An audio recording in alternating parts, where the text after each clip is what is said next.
The Grand Chamber of the Zyx'tarian Empire's High Council buzzed with an air of superiority that could have powered their entire fleet for a century. 12 beings, each more pompous than the last, sat around a crystalline table that probably cost more than several developing planets' GDPs combined. Their iridescent scales gleamed under the artificial light, a feature they never failed to mention in every diplomatic meeting. High Councillor Zyx'tar, wearing what appeared to be the entire treasury's worth of ceremonial medals, cleared his throat equivalent for the 4th time in 2 minutes. "My esteemed colleagues," he began, his voice dripping with enough self-importance to fill an ocean, "we have discovered yet another primitive species in Sector 7G. The council members collectively rolled their 3 eyes each, a gesture they had perfected over millennia of looking down on lesser species. "They call themselves humans." Zyx'tar pronounced the word as if it was something stuck between his 4th and 5th row of teeth. "And their technological advancement is—" He paused for dramatic effect, a habit that made his subordinates want to evolve backwards, barely worth mentioning. Councillor Nyxera, whose tentacles were adorned with so many rings they clinked like wind chimes whenever she moved, waved a dismissive appendage. "Do they at least have faster-than-light travel?" "They're still excited about reaching their own moon," Zyx'tar replied, triggering a wave of what passed for laughter in the chamber, a sound resembling a chorus of malfunctioning waste disposal units. "How quaint," remarked Councillor Vexatril, who had recently upgraded his scales to the latest fashion holographic shimmer with built-in mood lighting. "Let me guess, they still use— what's that primitive technology?" "Ah yes, smartphones." The chamber erupted in another round of mechanical disposal unit-worthy laughter. "We should study them," suggested Councillor Mixapol, the only one whose contribution to the conversation wasn't completely saturated with condescension. The others looked at her as if she'd suggested eating without their mandatory 17 pieces of ceremonial cutlery. "For entertainment purposes, of course," she quickly added, saving face. Yes, Zyx'tar agreed, his scales pulsing with what he thought was an intimidating display of authority, but actually made him look like a malfunctioning disco ball. "We shall observe these humans, document their primitive ways, perhaps even add them to our encyclopedia of inferior species. They might make a fascinating footnote." The council members nodded in agreement, their collective ego nearly causing a gravitational distortion in the chamber. Little did they know, they were about to embark on what would become the most humbling experience in Zyx'tarian history. Not that any of them would ever admit it, of course. Their historical records would later describe this moment as a strategic decision to expand cultural knowledge, rather than what it actually was, the beginning of a cosmic-sized serving of humble pie. The first contact delegation arrived on Earth with all the subtlety of a peacock at a penguin convention. Their ship, deliberately designed to be as intimidating as possible, landed in the middle of Central Park, New York, accidentally crushing 3 hot dog stands and a mime performer, though most New Yorkers later agreed the latter was an improvement. Ambassador Kixnor, chosen for his impressive collection of diplomatic titles, all self-awarded, and his ability to look down his nose equivalent at anything that moved, led the delegation. His ceremonial robes, embedded with rare crystals and electronic displays showing his achievements on loop, made him look like a walking Times Square billboard. The human delegation, led by the UN Secretary-General and various world leaders, waited at the hastily assembled meeting area. The aliens had specifically requested outdoor seating, assuming Earth's primitive atmosphere would disadvantage the humans and give them the upper hand. They hadn't counted on New York's summer humidity. "Greetings, esteemed Earth representatives," Kixnor began, already sweating through his 17 layers of ceremonial clothing. "We come in." He checked his universal translator. Superiority. The UN Secretary-General's eye twitched slightly, but she maintained her diplomatic smile. "Welcome to Earth. We're honored by your presence." The sarcasm went right over the aliens' heads, mainly because they were too busy trying not to melt. The meeting proceeded exactly as well as a chocolate teapot in a sauna. The Zyx'tarians had prepared an extensive presentation about their superior civilization, complete with holographic displays that kept shorting out due to the moisture in the air. Meanwhile, the humans calmly sipped their water, occasionally wiping their brows but otherwise appearing unnaturally comfortable in the sweltering heat. How "How are you functioning in these conditions?" wheezed Deputy Ambassador Zyx'tarian, whose scales had started to fog up like bathroom mirrors. "Oh, this," one of the human delegates responded cheerfully. "This is nothing. You should try Phoenix in August." The aliens exchanged worried glances. This wasn't going according to their Intimidate the Primitives handbook. Things got worse when a sudden summer thunderstorm rolled in. The Zyx'tarians, whose sophisticated technology apparently couldn't handle a little precipitation, watched in horror as their equipment fritzes and failed. The humans simply opened umbrellas and continued the meeting as if nothing had changed. "Perhaps we should move indoors," suggested Kixnor, trying to maintain his dignity, while his holographic medals flickered and displayed error messages. "Oh, we're almost done here," the Secretary-General replied with a smile that would have made a shark proud. "Unless the weather is causing you discomfort." The aliens, whose species had spent the last 10,000 years controlling their environment, to the point where they considered a 2-degree temperature variation a national emergency, could only watch in mounting horror as humans casually dealt with a 30-degree temperature swing, 90% humidity, and now lightning, without batting an eye. The final straw came when a human aide brought out coffee. The Zyx'tarians, whose sensitive scanning equipment was still partially functional, watched in terror as the humans knowingly consumed a beverage that their devices classified as mildly toxic. "Would you like some?" offered one of the human delegates, holding out a cup. Ambassador Kixnor, whose perfect diplomatic record was rapidly dissolving like his makeup, managed a weak, "Our meeting quota has been reached for today," before hastily retreating to their ship, dignity forgotten in favor of survival. Back on their vessel, the delegation huddled under temperature-controlled blankets, sipping recovery solutions and trying to process what they'd witnessed. "They just stood there," whispered Zyx'tarian, still shaking, "in the heat, in the rain, drinking poison, smiling." "Check their classification again," ordered Kixnor, whose 17 layers were now down to a soggy 15.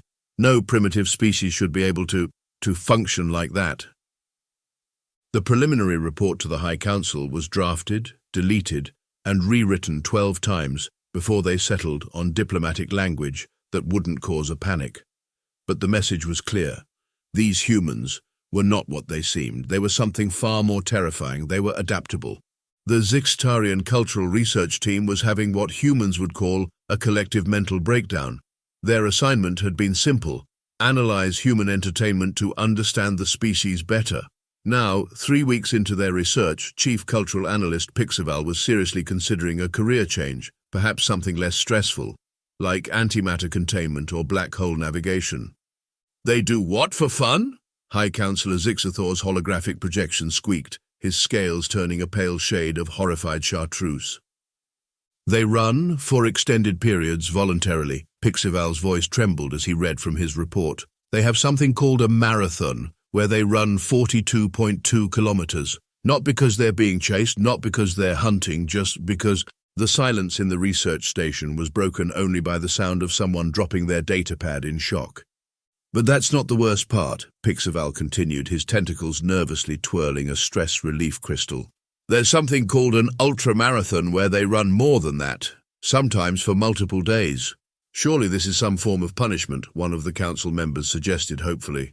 "No, they pay to participate. They call it fun." Pixaval had to take a moment to compose himself. "And then there's something called CrossFit." The briefing had to be paused for 10 minutes while several council members were treated for anxiety attacks. "We've also discovered something called extreme sports," Pixaval continued once order was restored. "Humans deliberately jump out of perfectly functional aircraft. They slide down frozen mountains on pieces of plastic. They climb walls of ice. Some even dive into deep water caves." His voice dropped to a whisper. "For recreation." The research team's medical officer, Dr. Nixmel, stepped forward with her own report. "Their pain tolerance is unsettling. We observed a human activity called dancing. They deliberately wear restrictive foot coverings that cause discomfort and then perform complex movements for hours. When asked why, they responded, 'Beauty is pain.'" Speaking of pain, another researcher chimed in, "They have these establishments called tattoo parlors, where they pay other humans to repeatedly puncture their skin with needles to create permanent markings. And they remain conscious during the procedure. The Council's collective complexion had shifted through various shades of distress.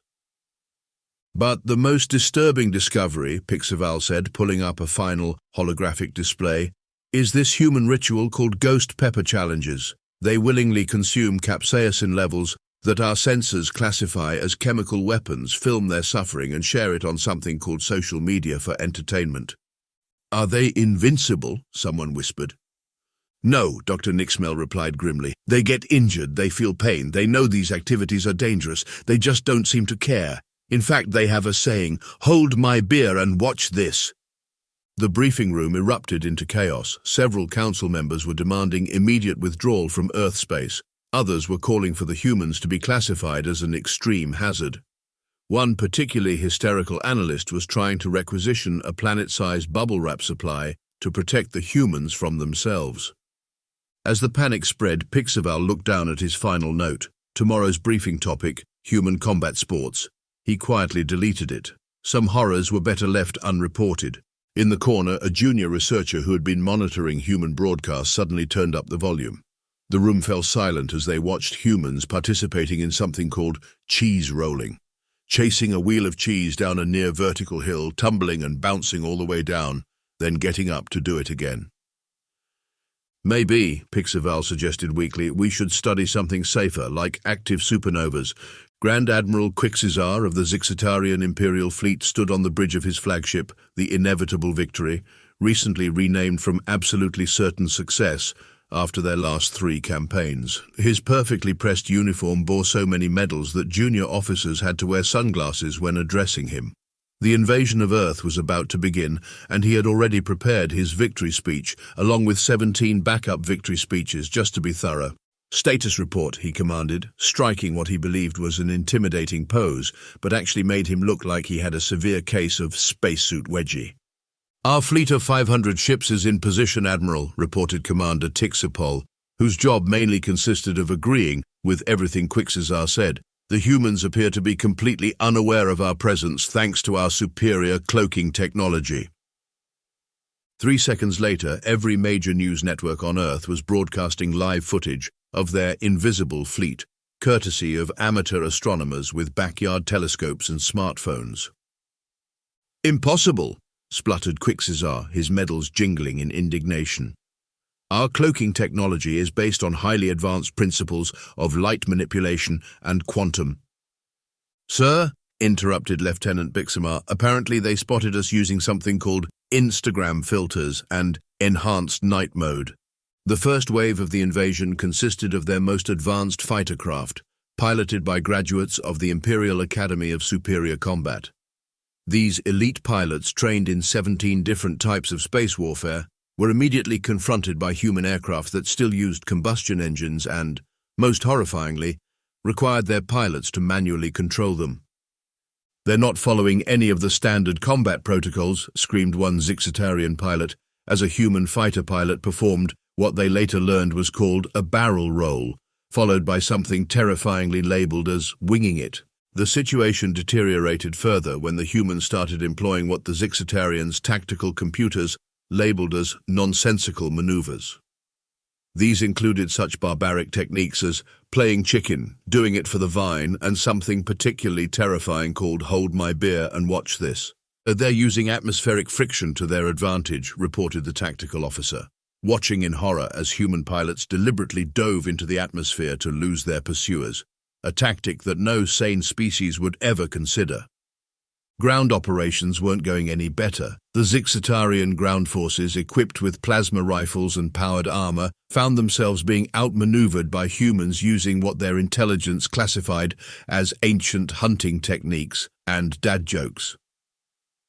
Sir, reported a traumatized squad leader, they're using something called guerrilla warfare, but I don't see any guerrillas, and they keep making puns while they attack.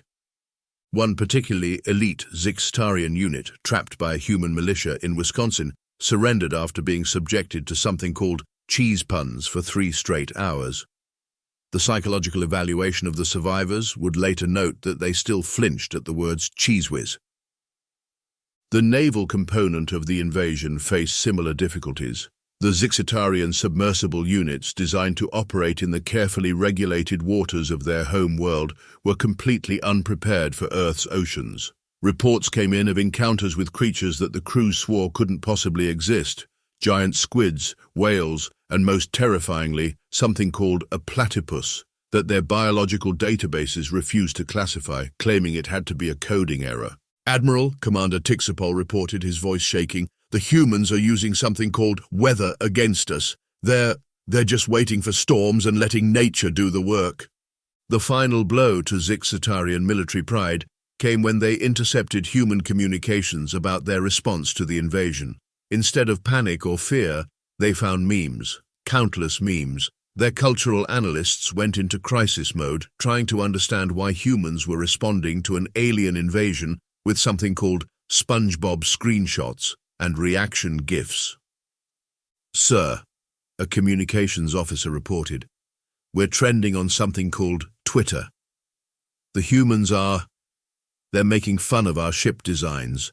They're saying we look like floating Christmas ornaments." Grand Admiral Quixizar, whose magnificent invasion had devolved into what human social media was calling Space Force, the blooper reel, finally admitted defeat when he learned that humans were already selling T-shirts commemorating their failed invasion. The final insult came when he discovered that his own image had become something called a reaction meme, typically used to represent over-dramatic failure. The retreat was as dignified as a penguin on roller skates. Ships collided in their haste to leave Earth's orbit. Several crews had to be rescued after getting lost because they refused to ask for directions, and one vessel accidentally picked up a human radio signal playing "Never Gonna Give You Up" that they couldn't figure out how to turn off. Back at Zyx'tarian High Command, Grand Admiral Quixizar submitted his resignation, along with a 2,000-page report that could be summarized as "Humans Fight Weird." The military academy had to revise its entire curriculum, adding new courses such as Understanding Human Chaos Theory and Why Not Everything Needs a 17-Step Protocol. The only consolation was that the humans had classified the entire invasion as a 4 out of 10 on their threat scale, ranking it somewhere between mildly concerning and that time Australia lost a war to emus. The Zyx'tarian Research Station's biochemistry lab was having what humans would call a Monday, despite it being the equivalent of a Thursday in their calendar. Lead researcher Zyx'tarian stared at the analysis results for the 15th time, hoping they might somehow change. They didn't. "This can't be correct," he muttered, his scales flickering in distress. "They consume this substance daily."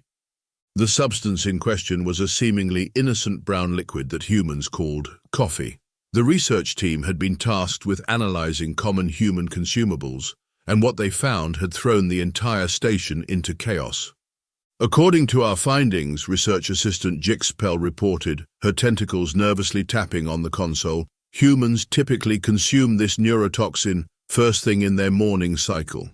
Some consume it multiple times throughout their day. They've even developed countless variations of it." The laboratory's alert system suddenly blared as one of the junior researchers, who had accidentally inhaled coffee vapor, began bouncing off the walls while speaking at speeds that violated several laws of physics. "Everything is so clear now. I can taste colors. I can see through time. Is this what humans feel like all the time?" The unfortunate researcher had to be sedated with the station's entire supply of tranquilizers. "But that's not even the worst part," Zyx'tarian continued, pulling up more data. "They combine it with something called energy drinks. The resulting mixture would be classified as industrial-grade rocket fuel on 17 different planets."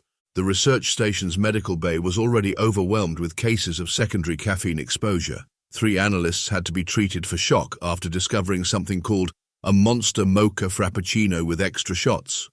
"And they give this to their young," exclaimed Medical Officer Rixner, reviewing the data. "They have establishments called coffee shops near their educational facilities. Their students practically live on this stuff."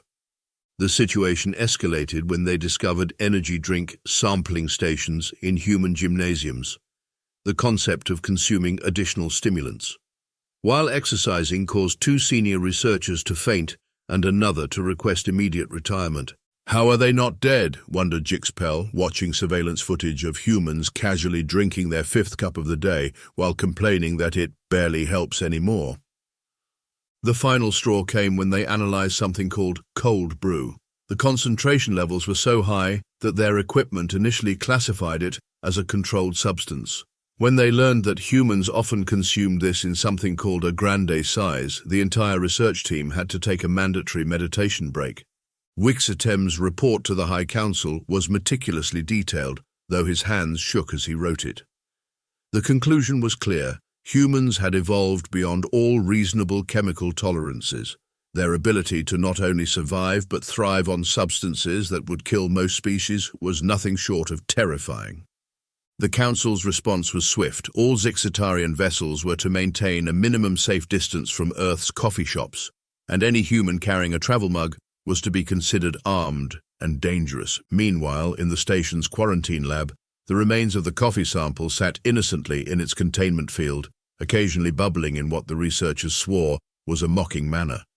A small sign was posted on the door, warning human-grade stimulants approach with extreme caution, may cause spontaneous productivity. The Zyx'tarian Science Academy's Xenobiology department was experiencing what could only be described as a collective existential crisis. Chief researcher Zyx'tarian had already gone through 4 pairs of stress-absorbing crystals, and the day wasn't even half over. "This defies everything we know about biology," he announced to his fellow scientists, who were huddled around a holographic display of human medical records. "Their healing process is barbaric."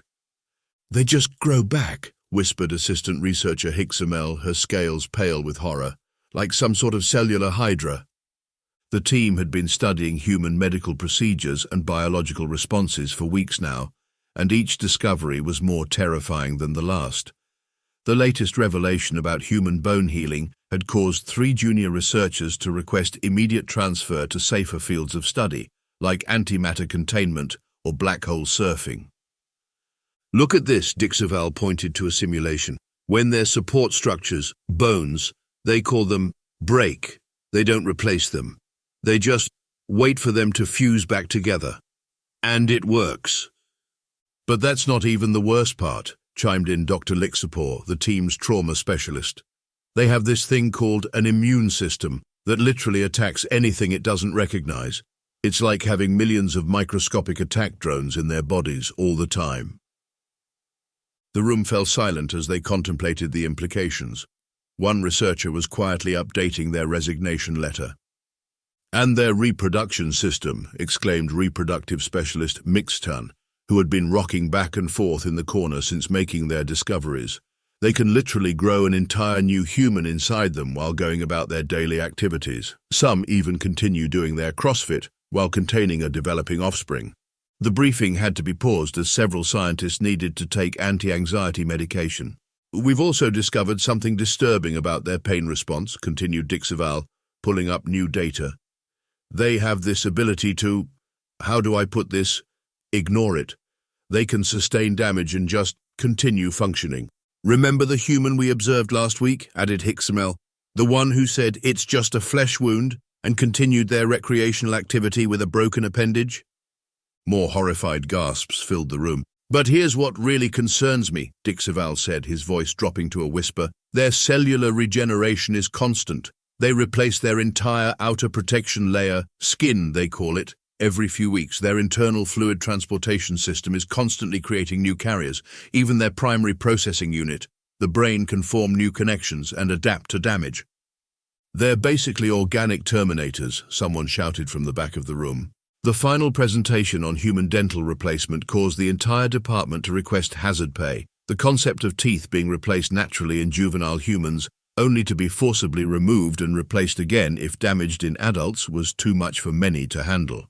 "In conclusion," Zyx'tarian summarized, his tentacles shaking as he prepared to send the report to the High Council, "humans are essentially self-repairing, constantly evolving, damage-resistant biological entities with built-in defense systems and the ability to ignore their own structural integrity warnings."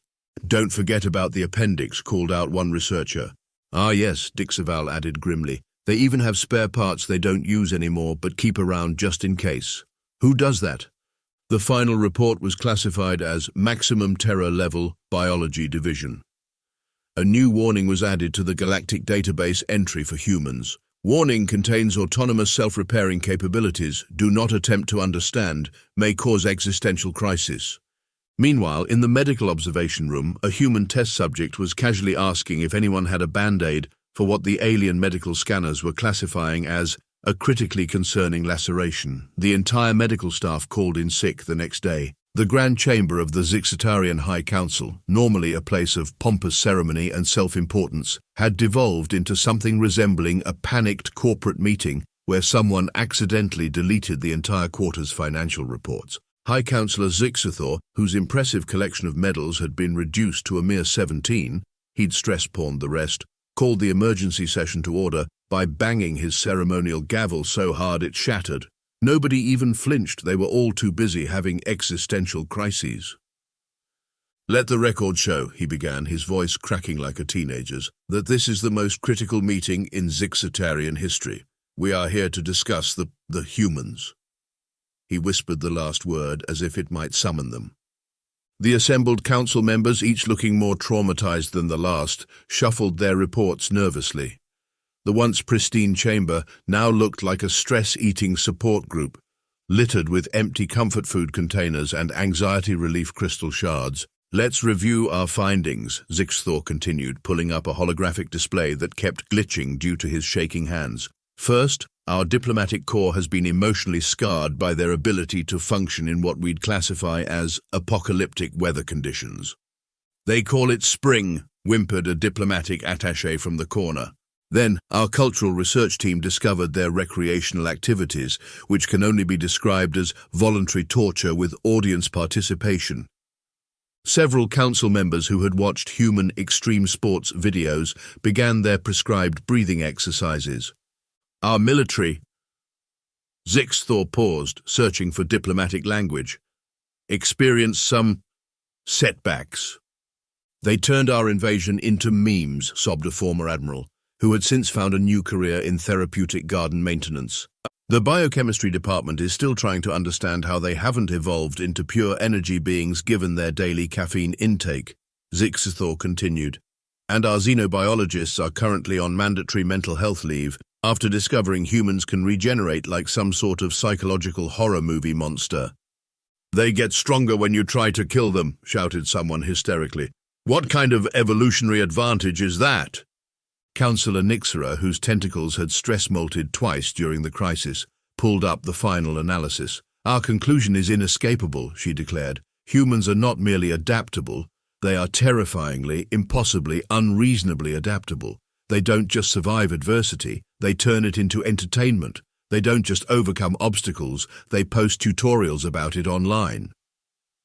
The council chamber erupted into chaos as each member tried to share their own horror stories. "They have something called pull my finger. They eat things on dares. They invented parkour for fun." "Silence!" Zyx'tar thundered, his scales flickering in distress patterns that would give an art critic seizures. "We must decide on our response to this situation." The vote was unanimous, possibly the first time in Zyx'tarian history that the High Council had agreed on anything without 17 rounds of debate and at least one duel of honor. The official declaration read, "The Zyx'tarian Empire, in its infinite wisdom and definitely not in panic, hereby classifies Earth as extremely hazardous. Approach at own risk. All citizens are advised to maintain a safe distance of at least one solar system from any human settlements. Furthermore, humanity is to be classified as terrifyingly adaptable. Will probably survive the heat death of the universe and then make a meme about it."